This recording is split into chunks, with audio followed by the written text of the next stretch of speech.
Moral y Agenda 2030 son conceptos antagónicos, por mucho que ustedes traten de negarlo, porque la Agenda 2030 es la reducción de la población a través del fomento de la ideología de género, del aborto y de la eutanasia. Es el rechazo a la tradición, es la eliminación de fronteras, es el fin de la soberanía de las naciones, es la demonización de la carne y el fomento de consumo de insectos, son restricciones a la movilidad, es la ciudad de los 15 minutos, es la prohibición de explorar y explotar nuestros recursos naturales y, por tanto, la imposibilidad de alcanzar la soberanía alimentaria y la soberanía energética. Es la prohibición del diésel, es el fanatismo climático que hace inviable la rentabilidad de las explotaciones agroganaderas, es la destrucción de presas y de embalses. Sí, la destrucción de presas y de embalses. Es el lobo campando a sus anchas, es el monte invadiendo la dehesa. Es matarnos de sed y de hambre, es la dependencia, la sumisión y el totalitarismo en estado puro. La Agenda 2030 no es la protección del planeta, es la privatización de todos los recursos naturales para hacerlos inaccesibles. La Agenda 2030 es una auténtica inmoralidad. Esconde una intencionalidad. ¿Y cuál es la intencionalidad? Y te lo dicen abiertamente. La intencionalidad es crear un sistema globalista, hablamos del globalismo que no tiene que ver con la globalización, en la de que tal manera que esto sea dirigido por un gobierno mundial, no elegido democráticamente, fíjate, donde los ciudadanos que nos consideran que somos eso, como nos están diciendo ahora en los anuncios, derrochones, que no sabemos usar la energía, que no sabemos comer y que nos tienen que guiar poco menos. Entonces, claro, esta es la parte que es muy delicada. Porque, claro, además, fíjate, se dan contrariedades tan enormes que el que lo vea, porque es una crítica, como siempre, casi científica, con muchísimas referencias, de una crítica razonada, no es criticar por criticar. Por ejemplo, hablan de acabar eso con la pobreza en el mundo, pero a nadie se le ocurre de estas 169 metas decir, oye, ¿y por qué no acabamos con los paraísos fiscales en el mundo? ¿No es lo primero que habría que acabar? Porque ahí es donde está todo el dinero guardado. De los ricos de verdad que no pagan impuestos, por más que nos digan que los van a pagar. Porque ellos ya para eso tienen sus ingenierías fiscales, ¿no? Pero objetivos que al final, ¿a quién perjudican muchas veces? A las clases bajas. Porque te van a imponer, por ejemplo, impuestos por consumir productos que te digan que contaminan mucho. Y recordemos que aquí hablamos de objetivo de desarrollo sostenible, con esa palabra que sabemos que también es un talismán empleada para todo, pero que a lo mejor tú eres el que vas a pagar ese cambio cuando resulta que los que de verdad tendrían que pagar por ello no van a pagar. Y luego todo lo demás que podíamos comentar, pues hay muchas cosas que son profundas contradicciones, ¿no? Vemos también qué es lo que esconde detrás, sobre todo esa idea de ir hacia un gobierno mundial que, como digo, dirigido por unas élites que no tiene nada que ver con la democracia ni con el conjunto de la ciudadanía. Pero esto lo mismo lo enlazamos con los que propugnan porque esto es de Naciones Unidas, con los que propugnan esta Agenda 2030, que es el Foro de Davos, el Foro Económico Mundial, dirigido por su creador, Klaus Schwab. Pero ojo, el otro que lo anuncia en junio del 2020, en plena pandemia, es el actual Carlos III de Inglaterra. Para que veamos que al final son esas élites que son las que te están diciendo, como que el resto de la sociedad, como que no pensamos, como que no somos capaces de resolver nuestra vida o de salvar el planeta, y que van a ver ellos cómo lo solucionan. Y algunas cosas que te dicen son terribles. Lo que te están diciendo es que la superpoblación somos el cáncer del planeta. Entonces, ¿qué pretenden? ¿Que irnos quitando del medio o que no nos vayamos reproduciendo? O, por ejemplo, el tema de que no comamos carne, esa obsesión porque no comamos carne, con todo el respeto a las personas que sean vegetarianas y veganas, por supuestísimo. Pero una cosa es que tú lo hagas de manera voluntaria y otra cosa es que a ti te impongan un modelo alimentario o alimenticio. Claro, que es lo que a mí me preocupa. Jordi, una vez más, me preguntabas por la democracia, porque ya no estamos hablando de que te dejen libertad para elegir, no, es que te están imponiendo todo lo que tú tienes que hacer en tu vida. Momentos.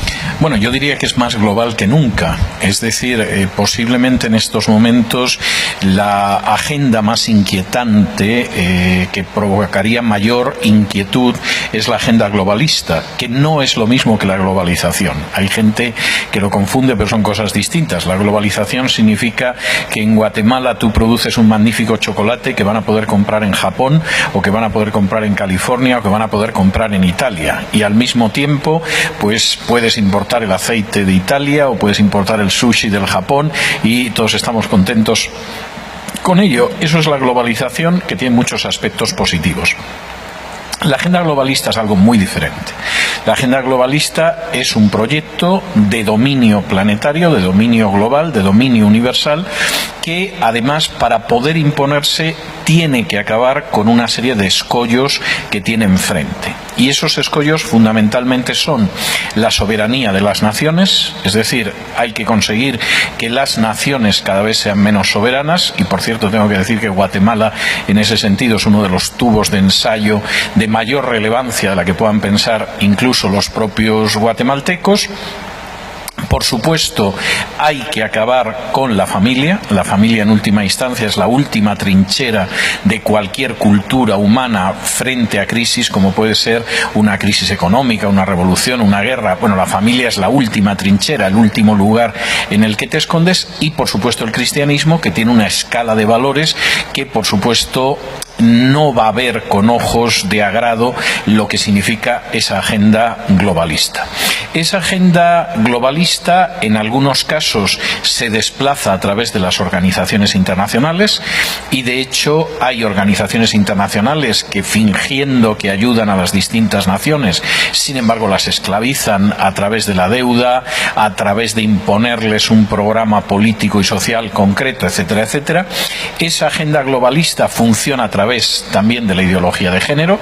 En estos momentos la ideología de género se ha convertido prácticamente en el punto que decide si hay respeto a los derechos humanos o no. Y porque además la ideología de género va a permitir una reducción de la población. La agenda globalista es una agenda malthusiana, o sea, tiene la idea de que el crecimiento de la población es un crecimiento incontrolable, maligno, etcétera, y eso tenemos que evitarlo. Y efectivamente, si convencemos a una parte de la población para que derive hacia el transgénero, hacia la homosexualidad, y legalizamos el aborto, esto va a permitir reducir la población del planeta, y de una manera aparentemente limpia. Sin embargo, muchos creen que Centroamérica y Guatemala, por ser un país relativamente conservador, esto pareciera que nunca va a llegar. La circunstancia pareciera, profesor Vidal, nos dice o nos dictamina otra situación y que debemos estar preparados. Bueno, totalmente. De hecho, yo tengo que decir que Hispanoamérica ahora mismo es el campo de batalla. Correcto. Es decir, en Europa, salvo algunas excepciones muy conscientes, como puede ser, por ejemplo, el caso de Hungría, no digamos ya Rusia, Europa se ha rendido a la ideología de género. La ideología de género, incluso en países como España, implica que aquel que no acepte impartir la ideología de género puede ir a prisión. Es decir, puede ser multado, puede ser expulsado de su trabajo como docente, y en un momento determinado pues puede acabar incluso en la cárcel, lo cual es una situación muy grave. Y en Europa hay una pequeña resistencia, el caso de Hungría y de Polonia dentro de la Unión Europea y fuera de la Unión Europea por parte de Rusia. En el caso de Asia, evidentemente pretender que la ideología de género va a ser admitida por el mundo islámico es algo impensable. China está resistiendo también, porque China considera que la ideología de género es como el opio que envenenó a los chinos en el siglo XIX. Es decir, ellos dicen, igual que Gran Bretaña nos obligó a aceptar el opio para envenenar a la población china y someternos, el actual opio es la ideología de género. Y entonces el campo de batalla es Hispanoamérica. Hispanoamérica, que tiene el precedente tristísimo de España, de otras naciones europeas, y por supuesto Hispanoamérica sin ningún tipo de excepción. Es decir, la idea es que eso vaya desde el Río Grande hasta la Tierra del Fuego, y que por supuesto incluya incluso los pequeños países de Centroamérica, no solo Argentina o el Brasil o Chile o México, sino que esto afecta a los pequeños países. Y esta es una situación que yo he vivido con enorme dolor en el caso de mi país de origen, que es España. Yo recuerdo cuando en el año 2004 empezaron a aparecer las primeras normas de ideología de género en España, que las voces que se alzaron frente a eso fueron voces muy escasas, entre ellas la mía. Y desde luego desde ese momento empezaron, por supuesto, toda la cuestión de amenazas, etcétera, etcétera. Sin embargo, en muchos casos hubo cristianos que dijeron, este no es nuestro problema, mantengámonos tranquilos dentro de las 4 paredes de nuestro templo, no avisemos a la sociedad, no defendamos la verdad del Evangelio, vamos a estar tranquilos. ¿Qué ha sucedido? Pues que se han ido aprobando normas cada vez más duras. Empezaron legalizando el matrimonio homosexual, luego vino la adopción de niños por parejas homosexuales, pero ahora estamos en la etapa de leyes contra la discriminación por razón de género, que suena bien, porque todo el mundo quisiera que no hubiera discriminación, pero que en realidad son leyes para perseguir a aquellos que no se arrodillan ante la ideología de género. Y de pronto, aquellos que decidieron guardar silencio en su momento, se han dado cuenta de que el día menos pensado, pues a lo mejor a un pastor lo pueden detener. Buen día amigos de NTN 24, un artículo más observado de este nuevo Código del Sistema Penal. El artículo 88 hace referencia a la trata de personas y establece sanción de 7 a 12 años de cárcel al reclutamiento de personas, dice, para su participación en conflictos armados u organizaciones religiosas o de culto. Es este último aspecto que ha generado la preocupación de organizaciones religiosas, precisamente. Donde todas las palabras han sido licuadas, incluso le hemos asignado el significado exactamente opuesto a una palabra u a otra. Por ejemplo, si hoy un psicólogo ayuda a una persona biológicamente hombre a percibirse como el hombre que objetivamente es, ese psicólogo está haciendo una terapia de conversión. ¿Sí? Ahora bien, si un médico corta los genitales de una persona cuyos genitales funcionan, mutila los senos de una mujer, le inyectan a niños bloqueadores hormonales, les brindan hormonas que sus cuerpos no producen, ¿eso sabes cómo se llama? Terapias de afirmación. Sí. Es exactamente al revés. Afirmar a alguien significa reencontrarlo con su propio cuerpo. Su cuerpo. Papa. Soy un sacerdote católico. Estudié en el seminario de Guadalajara por 15 años, desde la secundaria hasta el quinto de teología. Debo hacer esta denuncia. No es mi opinión. No vengo a dar ninguna plática fervorosa ni pía. No. Vengo a hacer una denuncia que tiene como título que Francisco no es el Papa. Mario Bergoglio o Francisco no es el Papa, que para mí no es el Papa.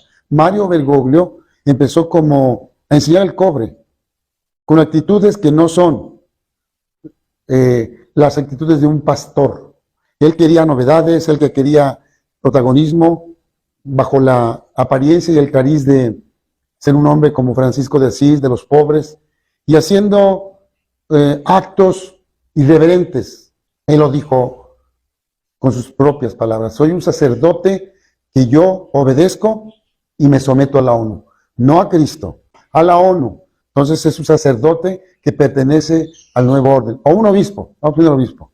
Un obispo que pertenece a la política, sociólogo, que por lo tanto ese ha sido su papado.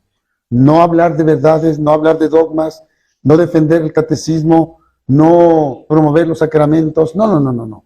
Él defiende la naturaleza, él promueve idolatrías, él habla de el comunismo, veladamente lo practica y lo promueve. A él no le interesa ser un pastor, porque nunca ha sido un pastor. Ha sido un dictador. Ha sido un hombre que quiere hacer una iglesia, no que es la iglesia auténtica de Cristo. Por eso yo digo, no es Papa, no es el Papa. Bueno, ¿cómo están? Acabamos de ver este video que le dije que por favor lo miraran. Bueno, el último fue un sacerdote que hace una denuncia sobre Mario Bergoglio, el Papa argentino.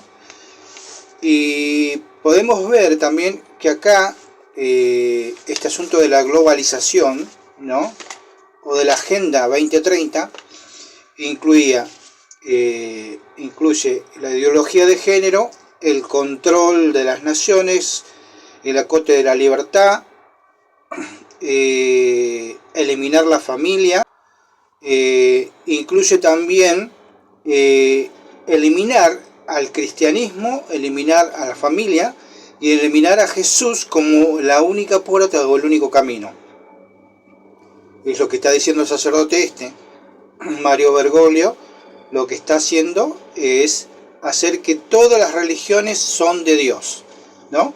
Y de esta manera él intenta, dentro del plan, organizar todas las religiones bajo un solo gobierno, con una sola religión, donde Cristo, Jesús, no va a ser la puerta. Y todos aquellos que no se quieran someter a esto, como en el caso del video que ustedes vieron, que no se va a poder predicar ni anunciar que Cristo es la puerta, o no se va a poder decir lo que dice la palabra de Dios cuando habla del pecado, porque va a haber, en este caso, ustedes vieron el video, en Bolivia, hay un decreto, hay una ley, donde si se predicaba a Jesús, tenía entre 7 y 12 años de prisión. Hoy está pasando esto, está pasando en el mundo. Aquellos que se atreven a predicar a Jesús son llevados presos. También, si sos docente y no querés inculcar la ideología de género, vas a terminar siendo preso, como pasa en España. Ahí lo vimos a César Vidal, el español, hablando del problema que es quedarse quieto frente a esto, como que no te va a pasar nada. Esto va a llegar, acá a Argentina va a llegar, ¿no? Ya llegó, ya estamos con las leyes de aborto, ideología de género, enseñanza sexual en el colegio. Así que te agradezco por mirar este video, y es de forma informativa, es como para informarte y te prepares y te unas con aquellos que quieren defender la familia, con aquellos cristianos que quieren defender el cristianismo, con aquellos que no quieren perder su libertad, la libertad que tenemos nosotros, ¿no? Nuestra libertad, ni queremos que nos impongan ningún tipo de ideología, no queremos que nos impongan ningún tipo de ideología. Así que bueno, te doy gracias por mirar este video. Si querés compartirlo,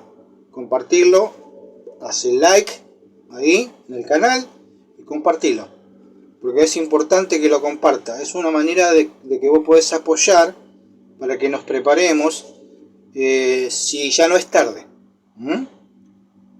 Y si es tarde, bueno, tenemos que seguir luchando. Te agradezco, gracias.